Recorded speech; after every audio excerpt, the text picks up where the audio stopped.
Hello, and thank you everyone for attending.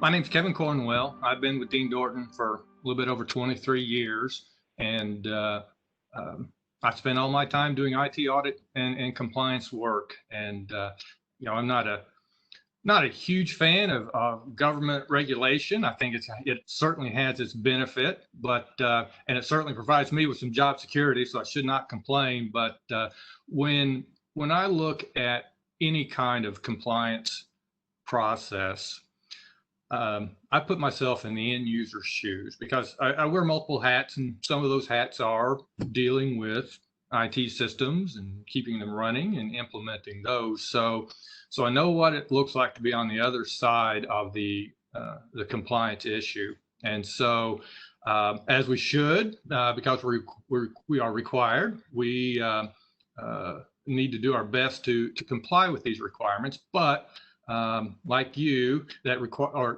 I know that requires some effort. So there's no good reason to go above and beyond unless you've got, again, some motivation. And sometimes the best, just doing the right thing is a satisfactory motivation. But when I look at these, let's look at the letter of the law.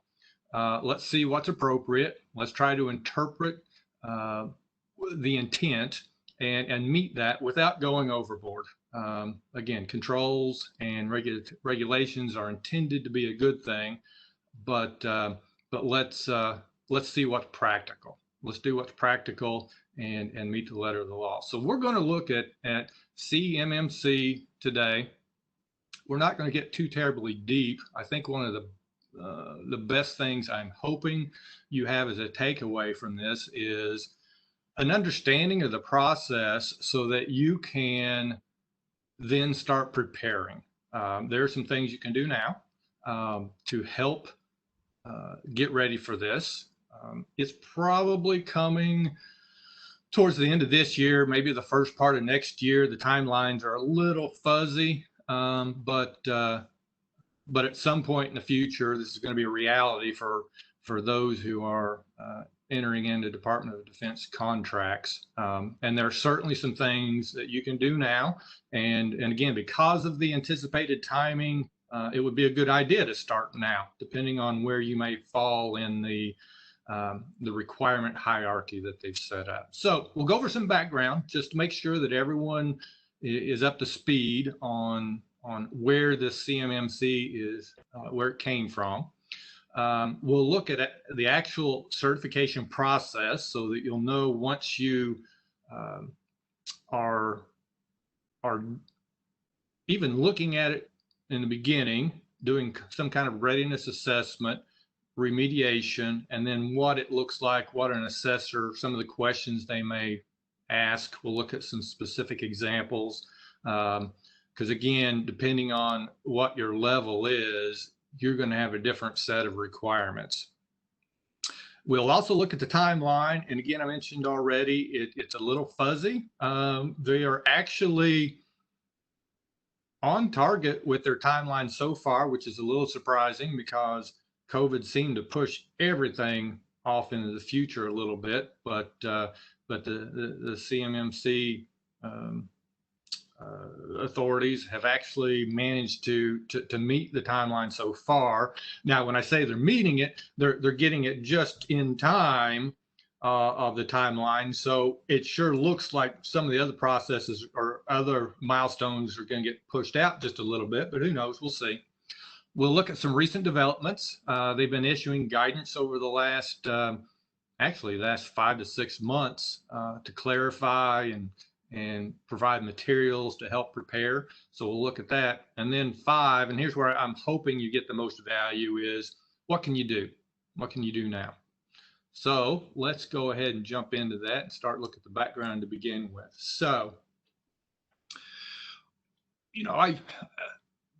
it's awfully easy to make fun of the government in how they don't always make common sense decisions. But I'm going to have to give them credit in this. They recognize that NIST 800-171, which up until now is what anyone who has a contract with the Department of Defense is required to be meeting those standards. Well, it's not a one-size-fits-all framework. So 800-171, in all reality, was applicable to Lockheed Martin, and it was applicable to an organization that might provide widgets to the Department of Defense. Well, that's not realistic. It's not fair for a smaller organization to have to spend money and time trying to comply with the 800-171 framework when it's really not appropriate. It's not applicable. So somebody with a saner mind realized that let's do something that can be applied to small, medium, and large organizations, depending on the type of data that they're receiving from the Department of Defense, and let's scale the requirements. So CMMC is a scaled approach that segments NIST 800-171 into levels. And that asterisk there, I'll talk about those levels on the next slide. And a little bit of a clarification on 800-171, but it's broken out. So small organizations have fewer controls than a larger organization from a compliance standpoint. Now, the overall objectives for CMMC is to protect controlled, unclassified information and federal contract information, which is what NIST 800-171 was trying to achieve before as well. So we're going to see a lot of controls and practices around data security, processes and procedures. The other thing, and this is what this I'll talk more about this in the recent developments, is the identification of shell companies. Now, you will not see that particular objective in the actual CMMC guidance that's been released so far, but there's been some, I guess, on the record clarifications from those who are part of the contract delivery process that this is one of their objectives. So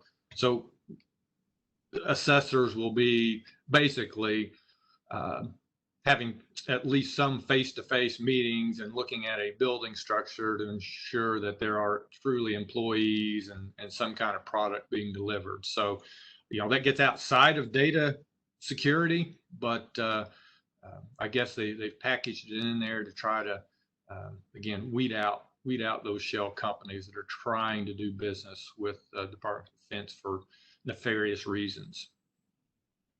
The other thing is eventually every Department of Defense contract will have a CMMC level requirement. There will be no exceptions. And so this is coming, and everyone who wants to participate or respond to an RFP from the DoD will have to have at least level 1 certification.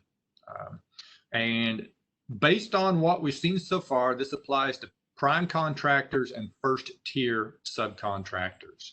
The actual guidance itself, the materials they've put out, does not spell that out very well. So this kind of falls into the same category of that shell companies where some of the resources that are associated with this process with the government have provided some clarification. So right now it's just prime and first tier contractors, but I've got to kind of put a little bit of an asterisk on there that it's, there may be additional potential clarification, and we'll wait to see if it comes out in some kind of hard copy report or RADA or something like that. So here are the levels. They broke them out into 5 different levels. One being the lowest and first level, and like I mentioned earlier, every DoD RFP will come out with a CMMC level requirement, and level 1 will be the minimum. There will be nothing below that. Level 1 will be required at the very least. Now, these levels are intended to measure, report on, certify on a IT control maturity standpoint. Technically, level 1 is not a maturity level. It's very ad hoc. It's as long as you've got the processes in place and you can describe them to somebody, it's going to meet the certification. So level 1 is a very low bar to hit. It's not really until you get to 2 that you start to see some control maturity elements. Now, if you look at, also to be more specific about how they've applied NIST 800, 171 is really levels 1, 2, and 3. 4 and 5 are portions of 800-53, which is a much more stringent framework. So, we'll be talking about all the levels, but if you're a small or medium-sized organization, you can expect to fall into 1, 2, or 3. You will need to be a fairly large organization, or be handling some extremely sensitive data from the Department of Defense to fall into the 4 or 5 categories. So again, we're certainly going to discuss 4 and 5, but I think for most organizations, 1, 2, and 3 are what you're going to see coming. Now, also, here's a diagram showing how these build on one another. So you can see again that see for the first time that level 1, there are 17 practices. And so if you are, if anyone participating now has a finance background, practices are the same thing as controls. So like a financial control may be that somebody's reconciling a bank statement on a monthly basis. An IT control is that somebody's performing a backup on a daily basis and maybe reviewing those for success or failure. So 17 is a low bar. It's labeled as basic cyber hygiene. In the control world, we call it ad hoc, meaning there is a process in place, but you may not even have it documented. It may not be written down. Level 1 has very little, almost no documentation requirements. But when you get to level 2, we've added 55 practices. And level 2, you've got to do level 1 practices and level 2. And you can see on up the bar diagram, level 3, you have to be certified level 1, 2, and 3 to really be certified for level 3. And the practices are additive. Now, and once you get to level 2, now we need to see some documentation. If you say you're doing something, let's see it written down in a policy or procedure. And that's the intermediate cyber hygiene. By the time you get to level 3, they're adding even more practices. And level 3, its overall objective is, okay, you say you're doing it, you have it written down. Now prove that you're doing it the way you say you are, and you've got it written down. So there's a big delineation between level 2 and 3 from a time, effort, and control maturity standpoint. You will be thankful if your contracts are staying down in the level 1 and level 2 requirement areas. Again, I think there's very low bars for both. Little change to the environment for most organizations. Level 3, that maturity level starts to get very intentional on that. So let me show you some examples. This is from CMMC. They've got some appendices that have this matrix in it, and that's one of the documents we're going to send out to all the participants. And I just chose a couple of examples. So the control / practice is that on the first one is C004, so limiting data access to authorized users and processes. So for level one, if you were having a conversation with an assessor and they would ask you the question, what are you doing to limit data access to the appropriate people? And so you would describe that, well, we have an HR onboarding process, and maybe we do background checks.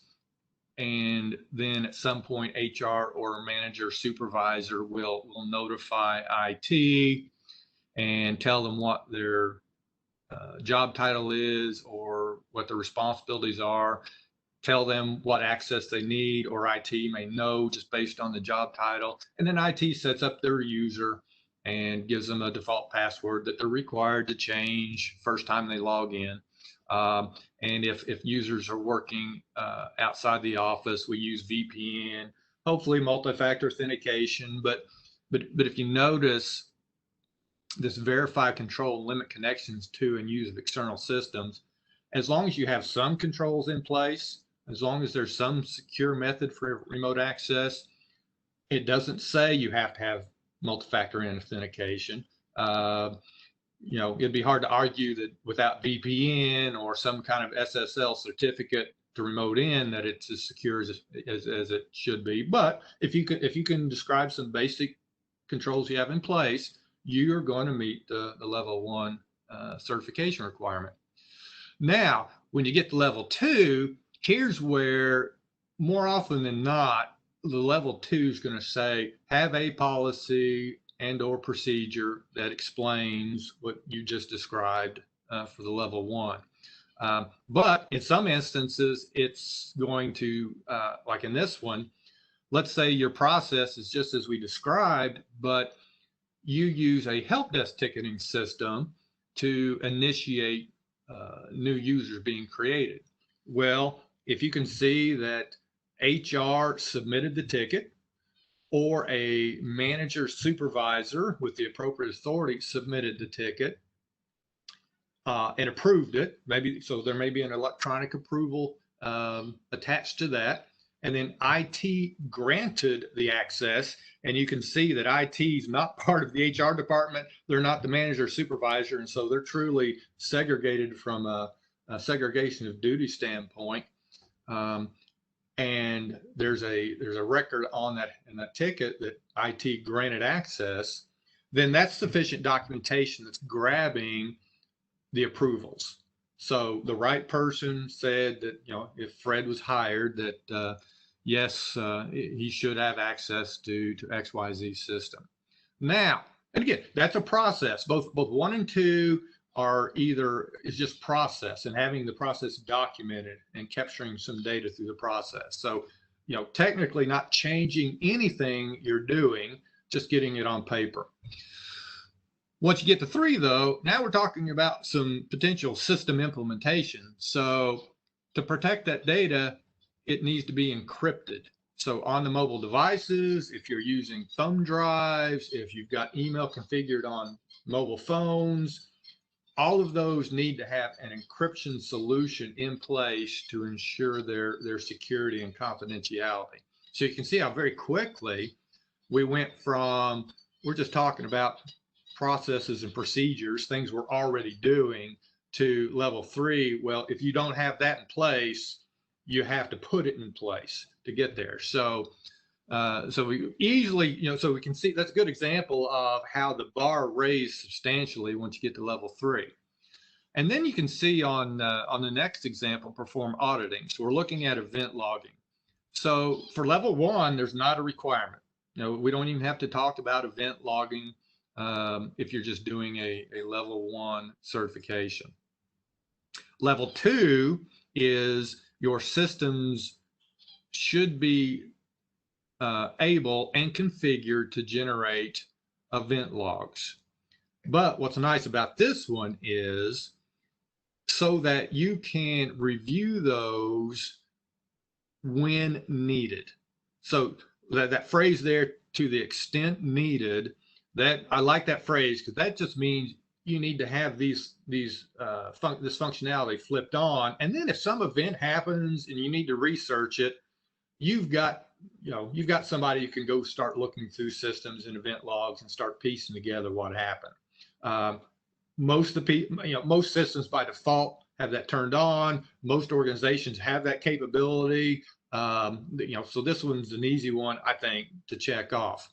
Now, when you get to level 3, we're talking about a log management system of some sort. Now, it could be sophisticated, it could be manual, but we're talking about a central repository or multiple repositories in place that make the review and archival of logging more sophisticated. So log management systems are not cheap. But again, I would interpret this, depending on the organization, that it doesn't have to be an expensive system, but it does have to be some kind of system that's reasonable and practical to fall into the central repository. But at least it's plural, because a lot of organizations, they may have a log management system for switches and routers and firewalls, and they have a different system for Windows servers and other devices. That would comply as long as there's some kind of centralization and not everything's decentralized and spread out. So hopefully those examples demonstrate the level of maturity required by these. All right, so let's look at the process.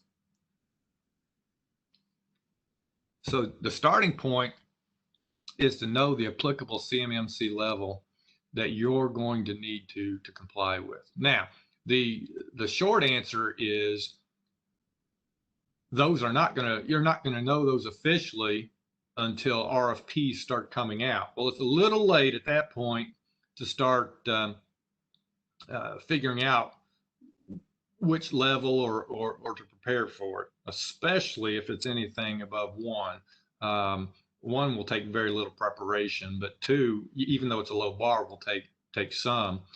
But you can contact your Department of Defense contract representative, so that which may be the Office of Undersecretary of Defense, whatever your mechanism is in place for obtaining DoD contracts. I would reach out to them, and they may be able to give you some idea of what to expect from a CMMC level standpoint. Once you have that, now you can perform a readiness assessment. And so what that really looks like is taking the appendices documentation that's been provided, looking at the practices under level 1, level 2, or maybe even level 3, 4, 5, whatever, and determining if you've got the appropriate documentation, or you can describe or write down the particular process narrative, those kind of things. And then where there are gaps, there's a remediation process. And we're going to talk a little bit more in detail on each level what to expect for a remediation process. And then once you think you're ready, at that point it's time to hire a CMMC assessor. And that's because self-assessments are not acceptable. They've built a process in where you're required to get a third party to perform this for you. But you can perform your own readiness assessment. You can do your own remediation. And I'm going to put that in air quotes as you move up the level progression. It gets harder and harder, just depending on what kind of skill sets and resources you have internally. So we'll talk about where, I think some of them are quite reasonable to do yourself, and others are not. So let's look at the expectations for level 1. So level 1 is going to be a verbal explanation of the process and review available documentation. So you really shouldn't have to create too much documentation for level 1. Level 2, you're going to need to document IT policies, reviews, and approvals, and there will be an in-depth review of required documentation. 3 is verify and test that what is documented agrees with what is practiced. And this is the first one where I believe there's potential major time and money resource requirements. 4 is be able to review and measure processes for effectiveness. So it's kind of ongoing processes and monitoring that triggers events and allows you to respond on a more timely basis. And level 5 is ensuring that those processes are standardized across the organization. And level 5 got a very increased depth of sophistication and cybersecurity elements to them. So here's the timing. So in January, the model was actually released. Documentation was available to provide us with enough information to know what to expect and start planning. And within the last week or two, the assessor requirements were released. So that, right at the very end of Q2. So that kind of affected the next line item. So now it's up to the assessors to go through training and become certified. Well, we can't do that in Q2 because the requirements came out later in Q2. So we can do those in Q3 and Q4. They're kind of still working that out, but I see that one kind of already bumped a little bit down the road. And then anytime, I guess from this point to the end of the year, maybe into early 2021, you will start seeing Department of Defense RFIs and RFPs that include CMMC level requirements. It's probably not going to be until 2021 that you actually have to be CMMC certified to be able to even respond to a new contract. So that's my estimation on kind of this revised timeline. Some recent developments. Well, I already talked about the released in January, the appendices. They updated that in March. No major changes, just pretty much grammatical corrections. Here's Katie Arrington. I don't know if you're familiar with her. She's been heavily involved with the CMMC rollout. Here's her some clarification that each firm certified is a real company. So that's the shell company information.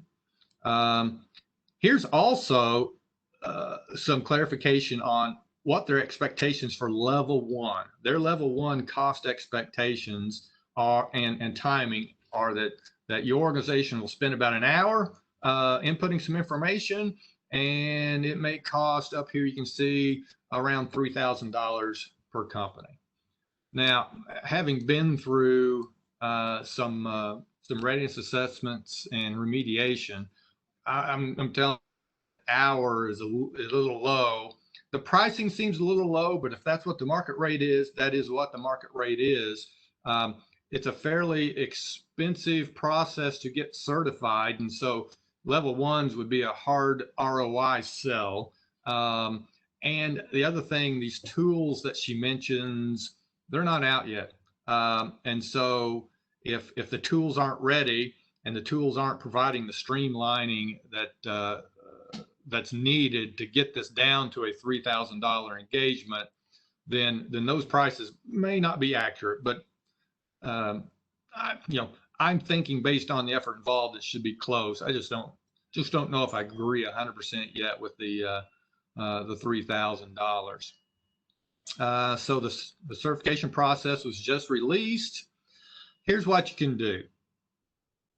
I'm going to go through these real quickly because this 30 minutes passed faster than I expected.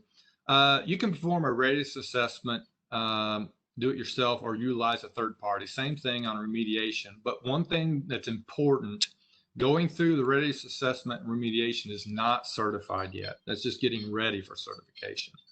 So I would anticipate that for level 1, it's entirely realistic to expect that you could do the readiness assessment yourself. It will not take just an hour to do it because you've got to read the material, interpret the material, document maybe a sentence or paragraph for each of the 17 controls. So this is, an hour is not, and I don't think she was including within the scope of her or the context the actual self-assessment remediation process. And you could remediate within days or weeks or maybe a month for this. So I don't think it'd take very long. Now, level 2, it's possible, you could do your own self-assessment, but to do so, you need a moderate to strong skill set in policy, procedure, and process development.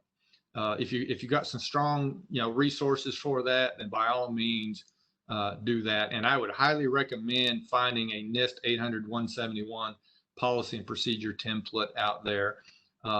If you do that, you could get done within 30 to 45 days for that.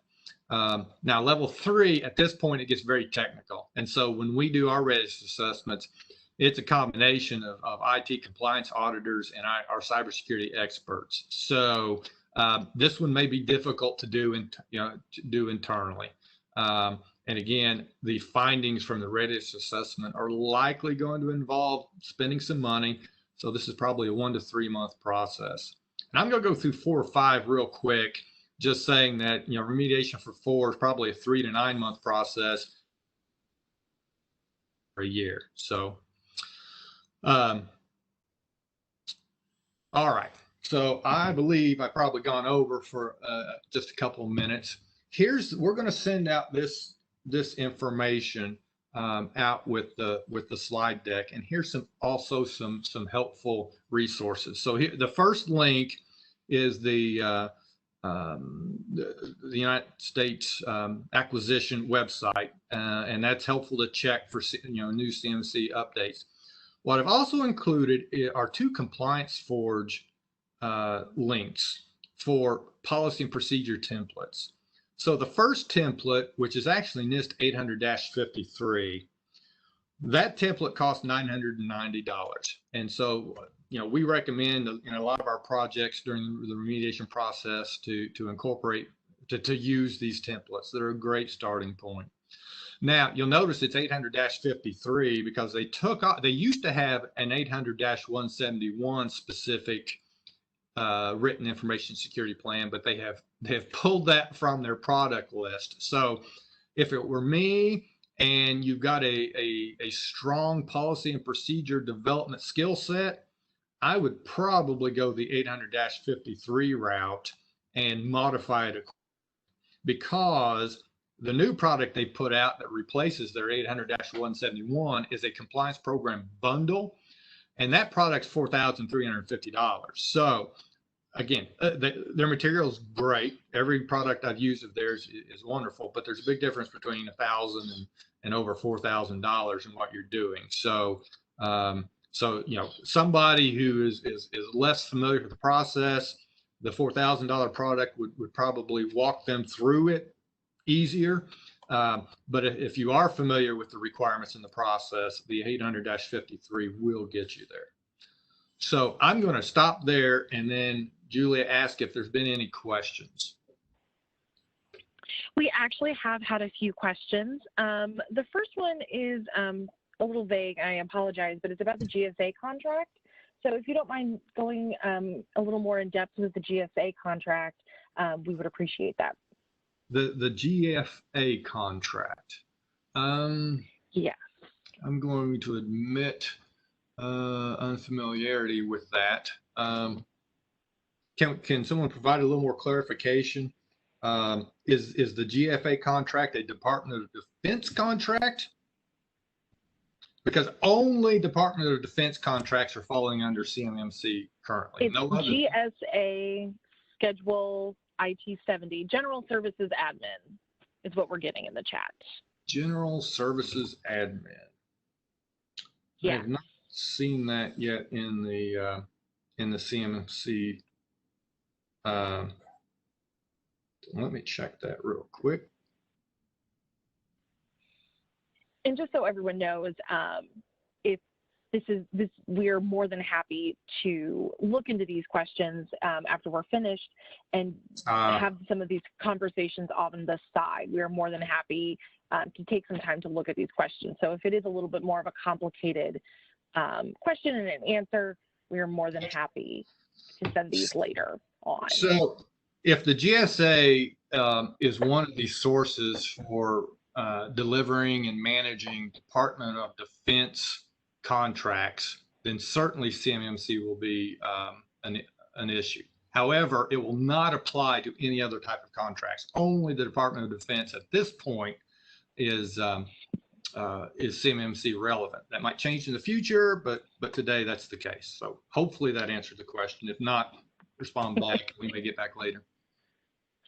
Wonderful. The next question is, where are the standards of minimum requirements listed for each practice?